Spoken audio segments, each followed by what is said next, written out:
की मौत हो गई है। बाइक से अपने घर जा रहा था आलोक। घर से महज 500 मीटर की दूरी पर इस हत्याकांड को अंजाम दिया गया। गोली लगने पर बगल के घर में आलोक घुसा भी था जान बचाने के लिए, लेकिन अपराधियों ने घर में घुसकर गोली मारी है। कदमा के शास्त्री नगर की यह पूरी घटना है। शास्त्री नगर के ब्लॉक 4 की यह पूरी घटना। हत्या की जांच में पुलिस जुटी हुई है। वर्चस्व की लड़ाई में हत्या की बात सामने आ रही, सियासी रंजिश की भी बात कही जा रही है। दो तस्वीरें फिलहाल आपकी टेलीविजन स्क्रीन पर। पहली तस्वीर जब हत्याकांड के बाद पूरे इलाके में पुलिस तैनात कर दी गई है, अफरा तफरी का माहौल बना हुआ है, और उसी दौरान ये तस्वीर भी आप देख रहे हैं। आलोक के जो खून के निशान है वो इन तस्वीरों में नजर आएंगे। जिस घर में वो छिपा था वो घर नजर आ रहा है, और दूसरी तस्वीर में आलोक को आप देख पा रहे हैं जो इसी बाइक से अपने घर जा रहा था। घर से 500 मीटर की दूरी पर उसे गोलीकांड का सामना करना पड़ा, और इस पूरे गोलीकांड में उसकी मौत हो गई। दौड़ का है तो पता चला कि अंदर कोई घुसा था। हम लोग सोचे मारने वाला घुसा। हम और बबुआ भाई एक हैं, दोनों डंडा लेके घुसे कि कौन निकल। हम सोचे मारने वाला घुसा, लेकिन जब अंदर जाके देख रहे तो आलोक पड़ा हुआ था। रिश्तेदार है वो। क्या नाम है? आलोक नाम है। कितना गोली लगा कुछ पता चलता है? हमको मालूम नहीं। थाना वाला रुक थाना वाला किया, सब थाना वाला किया। थाना बहुत बार किया है, मेरा बहुत बार है। छोटू बच्चा मोहित सिंह और ये जितना लोग है ये सब सरजू राय का ही चेला है। चंद्रा का पनाह गुंडा है लोग, उसी का साथ ये लोग ज्वाइनिंग नहीं किया, उसी का साथ का लोग देता है आज, इसलिए उसका इतना हिम्मत बढ़ा और घटनाओं का अंजाम दिया। और उसमें संदिग्ध व्यक्तियों के विरुद्ध में सूचना संकलन करके छापामारी की जा रही है, और उसमें जो संलिप्त व्यक्ति हैं यथाशीघ्र उनकी गिरफ्तारी सुनिश्चित की जाएगी। क्या पता अभी तक तो क्लियर नहीं हो पाया है ये कितने लोग थे, लेकिन लोग कुछ बता रहे हैं कि 3-4 आदमी थे। और धनबाद के एक्साइज विभाग के अवर निरीक्षक जितेंद्र कुमार पर सरकारी शराब दुकान के सेल्समैन ने मारपीट का आरोप लगाया है। सेल्समैन का कहना है कि उसे शराब में ओवर रेटिंग और नकली शराब बेचने का दबाव बनाया गया था, और जब वह इसके लिए तैयार नहीं हुआ तो 9 दिसंबर की शाम उसे बेरहमी से पीटा गया। अवर निरीक्षक जितेंद्र कुमार ने आरोपों को बेबुनियाद बताते हुए कहा कि वह ओवर रेटिंग और नकली शराब की शिकायत पर जांच करने पहुंचे थे। डेली सेल रिपोर्ट करते हैं, उसका डिटेल है आपके पास? तो इन्होंने बताया कि नहीं है। तो ये हमारे ऑफिस में रहता, तो हमने बोला कि चलो ऑफिस और वहीं पे मिलान करेंगे, और मिलान करके जो भी डिफरेंस होगा वो तुमको जमा करना होगा। तो उसी क्रम में ऑफिस लाया गया उनको और मिलान किया गया। मिलान में ही 11,000 जो मैंने जिक्र किया था उसका डिटेल आया, और 15 पेटी का जिक्र आया। तो उसके बाद डिटेल सारा कुछ होने के बाद उनको निर्देशित किया गया, और उन्होंने लिखित में दिया है ये कि 15 पेटी जो शराब है वो मैन पावर ले गया है, और 11,000 रुपये जो डिफरेंस है वो जमा करने का जिम्मेदारी उनका, और किसी भी प्रकार का मारपीट नहीं किया गया है। एम्प्लॉय कैसे नहीं है? 3 महीना से वर्क कर रहा है, एम्प्लॉय कैसे नहीं है? तो बोलने से क्या हो जाएगा? बोलने से कुछ हो जाएगा? पेपर बताएगा ना। मारपीट हुआ ये तो होना नहीं चाहिए था। अगर गलत में था तो उसको समझाना चाहिए था, ले जाना चाहिए था, बंद कर। मारने का मतलब क्या होता है कि एक डंडा ले दिया तो दे दिया डराने के लिए, इतना बुरा मार भी जरूरी नहीं था। दिया कि घुसा था, घुसने के बाद कौन दरोगा सर है जितेंद्र जी, वो उनको वहाँ पे उल्टा सीधा लफ्ज में बात किए। हमारे साथ हम 074-14 FLX में रहते हैं, होली में FLX में ड्यूटी करते हैं। करीब 4:30 बजे 4:45 बजे का लमसम में मेरा एक्साइज दरोगा है जितेंद्र कुमार सिंह, जो हमारा पर्चा को, मेरा पोस्ट को मिलान किए, कहीं भी गलत नहीं पाया गया सर। वो जबरन हमसे नकली शराब और बिस्तारी बियर बेच के हमको अति करने के लिए बोलते हैं, पैसा देने के लिए मंथली 30,000 रुपये। तो उसके दौरान बहुत मार गया सर हमको, यहाँ भी मारे दुकान में। उसके बाद हमको वो एक्साइज ऑफिस ले गए, वहाँ भी मारा गया हमको सर। के बाद थाना का गाड़ी आया, वो भी बुलेरो, जिसमें वर्दी में 2-3 लोग मतलब सिपाही लोग आए। फिर इन्होंने ड्राइवर से वहाँ बाहर में वाइन शॉप से बाहर में आके गाली दे के ड्राइवर को बोला क्या, और डंडा अंदर से बुलेरो से लेके आए वो। फिर लेके अंदर में गए, और जाते जाते ड्राइवर मारा, ना कि जितेंद्र सर ने मारे।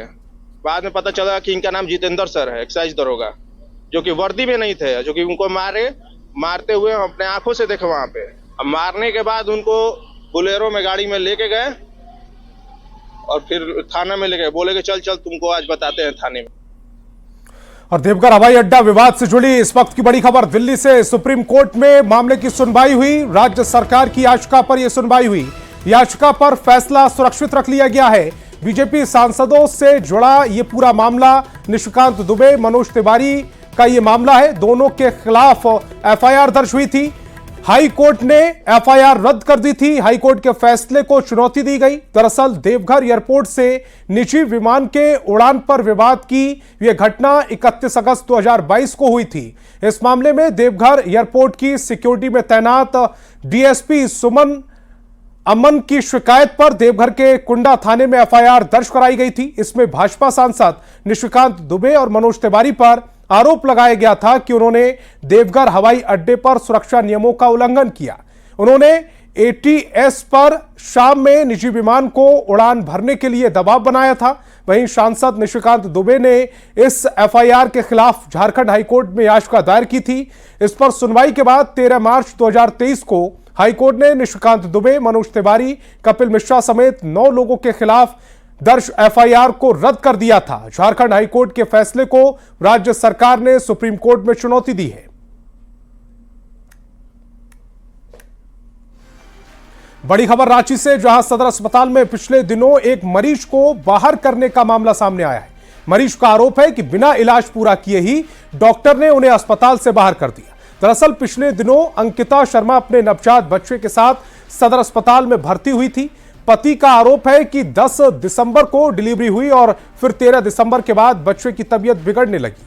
जब अंकिता के पति रोशन शर्मा ने बच्चे की हालत के बारे में जानने की कोशिश की तो डॉक्टर झल्ला उठे और अस्पताल से बाहर कर दिया, जिसके बाद मजबूरन बच्चे का निजी अस्पताल में इलाज कराना पड़ा। पूरे मामले पर अस्पताल अधीक्षक ने सफाई दी है और कहा है कि मरीज के परिजन और डॉक्टर के बीच भाषा विवाद की वजह से परेशानी हुई थी, जिसके बाद मरीज के परिजन बच्चे को लेकर बाहर चले गए थे। उनसे बोलेंगे कि सर देखिए मेरे बच्चे को ऐसा दिक्कत आ रहा है, लेकिन वो बोलने का मौका ही नहीं दिया हमको। डायरेक्ट बोले कि तुमको कैसे इलाज चाहिए, कैसे इलाज चाहिए, यहाँ पे इलाज नहीं है तो यहाँ से लेके जा बच्चे को अपना। क्यों यहाँ पे लेके आया था? जब तुमको इतना ही इलाज करवाना था, अच्छा इलाज करवाना था तो प्राइवेट में करवाता, गवर्नमेंट में क्यों लेके आया तुम? हम कहे सर गवर्नमेंट में इलाज हम क्यों करवाएं, ये तो आप नहीं बोल सकते ना। हम भी गवर्नमेंट को टैक्स पे करते हैं, तभी हम गवर्नमेंट में इलाज करवाने के लिए आए हुए हैं। नहीं तुम बहुत ज़्यादा तेज है, तुम निकलो इसका निकालो, उसका बच्चा को दो, बच्चा निकाल के इसका दो, ठीक है। हाँ बोले कि लो इसका आईसीयू निकालो। बच्चे को तुरंत निकाले, वो आईसीयू से 3 दिन का मेरा बच्चा था, आईसीयू से तुरंत निकाल के वो मेरे हाथ में थमा दिए। दूसरे दिन बच्चे की छुट्टी होने वाली थी, लेकिन वो कन्वर्सेशन डॉक्टर साहब और जो अटेंडेंट थे उनके चलते जो प्रॉब्लम हुआ, उसी का परिणाम हुआ कि वो पेशेंट वहाँ से फिर बाहर संस्थान में लेते गए, हॉस्पिटल में लेते गए। तो ये अस्पताल का दिक्कत कहीं से नहीं हुआ, ये मैं आपको एश्योर कर रहा हूँ कि इसमें कहीं किसी तरह का कोई दिक्कत नहीं था। और सोशल मीडिया प्लेटफॉर्म पर अब आपत्तिजनक पोस्ट करने वालों की खैर नहीं है। पोस्ट करने वाले आरोपियों के साथ साथ अब सोशल मीडिया प्रोवाइडर पर भी एफआईआर दर्ज की जा सकती है। आपको बता दें कि पहले ऐसी कोई व्यवस्था नहीं थी कि सोशल मीडिया प्रोवाइडर किसी पोस्ट को नहीं हटाते तो उनके खिलाफ कानूनी शिकंजा या एफआईआर दर्ज हो सके। लेकिन अब ऐसी व्यवस्था लागू है जिसके आधार पर अगर किसी आपत्तिजनक पोस्ट को लेकर अगर सीआईडी संबंधित सोशल मीडिया प्रोवाइडर को इसकी जानकारी देती है तो इसके बाद भी वो पोस्ट नहीं हटाया जाता तो प्रोवाइडर के खिलाफ केस दर्ज किया जा सकता है। झारखंड सीआईडी को इसकी जिम्मेदारी दी गई है और इसे लेकर अलग से ईमेल आईडी भी जारी की जा रही है। को अधिकृत किया, इसका मतलब ये हुआ कि अगर कोई गलत चीज किसी भी सोशल मीडिया पे अगर आती है और सीआईडी को लगता है कि ये गलत है पब्लिक से या खुद से, तो वो उसको डायरेक्शन देगी कि आप उसको हटाइए, और अगर वो नहीं हटाएगी तो उस पर कार्रवाई होगी, उस पर एफआईआर भी हो सकती है। तो यदि कोई ऐसा कंटेंट पब्लिक में आता है तो उसको हटाने के लिए हम एक ईमेल का व्यवस्था करेंगे। वो व्यक्ति सीधा उस ईमेल पर पूरे अपने एविडेंस के साथ हमें देगा और फिर हम लोग concern social media like Google है, ये अपना ट्विटर है, फेसबुक है, इस पर अगर ऐसा मटीरियल आता है उसको हटाने का फिर हम लोग संबंधित उनको निर्देश देंगे। ये व्यवस्था लागू है, उसको जल्दी चालू करने जा रहे हैं।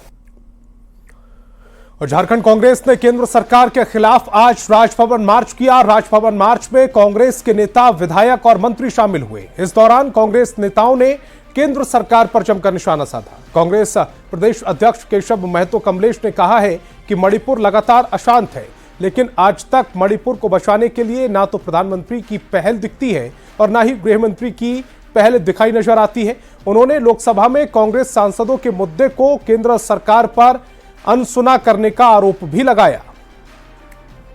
वहां प्रशासन विफल है, यह जग जाहिर है, लेकिन केंद्र सरकार और माननीय प्रधानमंत्री इस पर मौन है। उसके रोकथाम के लिए या शांति बहाल करने के लिए किसी तरह का कोई कारगर कदम नहीं उठा रहे हैं। दूसरी ओर हमारे सदन में, पार्लियामेंट में और पार्लियामेंट के बाहर हमारे माननीय नेता श्री राहुल गांधी जी बराबर भ्रष्टाचार है, जालसाजी है, इन मुद्दों को लेकर आवाज उठाते रहे हैं, लेकिन इस पर भी केंद्र की सरकार और हमारे प्रधानमंत्री मौन है। उस पर न किसी तरह का जांच बैठा रहे हैं और न उस खिलाफ किसी तरह का काम कर रहे हैं। रांची से बड़ी खबर मिल रही है। हाईकोर्ट में सीजीएल पेपर लीक पर सुनवाई हुई। परीक्षा लेने वाली एजेंसी को झटका लगा है। जेएसएससी ने एजेंसी को ब्लैकलिस्ट किया है। हाईकोर्ट ने जेएसएससी के फैसले को सही ठहराया। एजेंसी ने दाखिल किया था सिविल रिव्यू। 28 जनवरी को जेएसएससी सीजीएल पेपर लीक हुआ था। जेएसएससी ने रद्द की थी परीक्षा। तो इस वक्त की बड़ी खबर रांची से। हाईकोर्ट ने जेएसएससी के फैसले को सही ठहराया और साथ ही साथ एजेंसी ने जो रिव्यू दाखिल किया था उस पर फैसला लेते हुए जेएसएससी ने परीक्षा रद्द भी की थी। 28 जनवरी को जेएसएससी सीजीएल पेपर लीक हुआ था। जेएसएससी ने यह परीक्षा रद्द की थी। हाईकोर्ट ने सीजीएल पेपर लीक मामले में सुनवाई की। परीक्षा लेने वाली एजेंसी को झटका दिया, उसे ब्लैकलिस्ट किया। लोकसभा में कल एक देश एक चुनाव बिल पेश किया गया। इसको लेकर झारखंड सरकार के मंत्री सुदीव्य कुमार सोनू ने केंद्र सरकार पर निशाना साधा। सुदीव्य सोनू ने कहा है कि जो लोग झारखंड में सिर्फ 81 विधानसभा सीट के चुनाव को 2 चरणों में कराते हैं, वे क्या एक देश एक चुनाव के बारे में कहेंगे?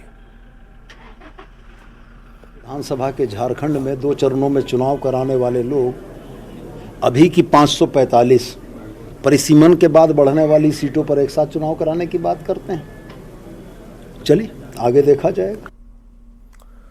और मेदिनीनगर में वित्त मंत्री राधाकृष्ण किशोर ने पाटन प्रखंड के कई पंचायत और गांव में अलग अलग योजनाओं का शिलान्यास किया। प्रखंड कार्यालय में योजनाओं के तहत लाभुकों के बीच परिसंपत्तियों का वितरण किया। इस दौरान आदिवासी समुदाय के धूमकुडिया पाटन प्रखंड कार्यालय परिसर में ओपन जिम का उद्घाटन किया, जबकि 42 समूह की महिलाओं के बीच 1 करोड़ 60 लाख रुपए का चेक बांटा, जिससे महिलाएं स्वरोजगार कर सके।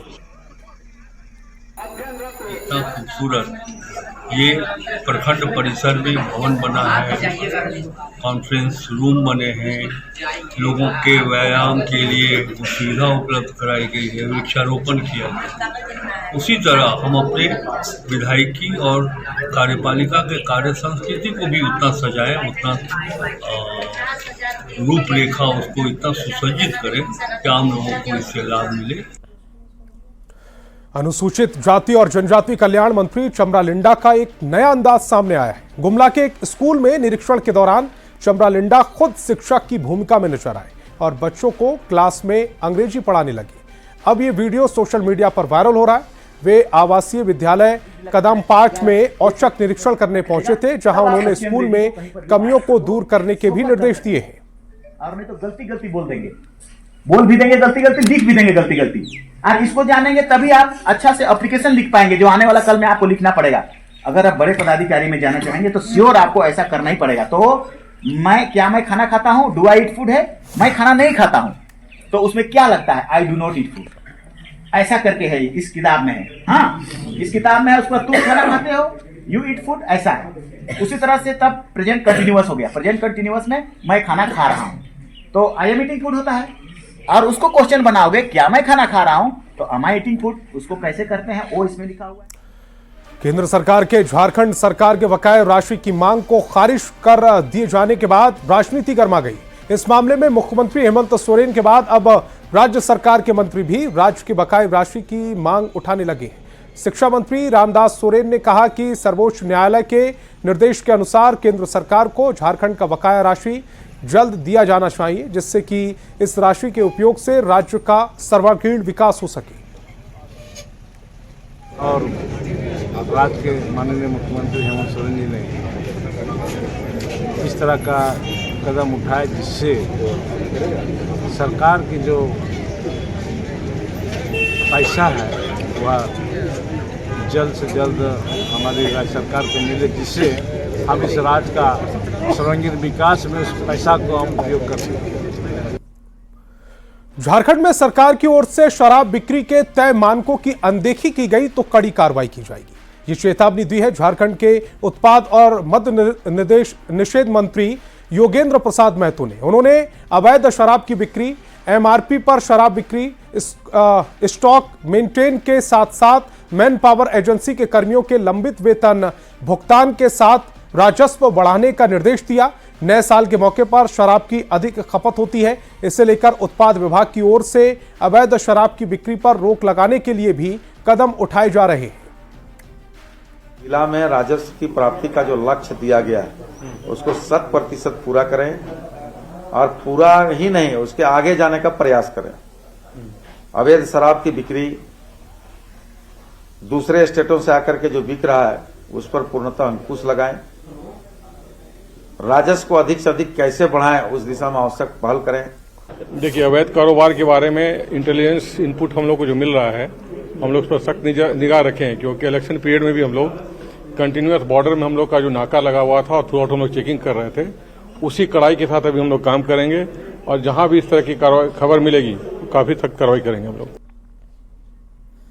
और सरायकेला खरसावां पुलिस ने पारा शिक्षक संघ के अध्यक्ष सोनू सरदार हत्याकांड का खुलासा कर दिया है। पुलिस ने 5 अभियुक्तों को गिरफ्तार किया और न्यायिक हिरासत में भेज दिया। एसपी मुकेश कुमार ने बताया कि मामले का मास्टरमाइंड बीरबल सरदार है, जो फिलहाल पुलिस की गिरफ्त में नहीं आया है, जबकि हत्या की साजिश सोनू सरदार ने रची थी।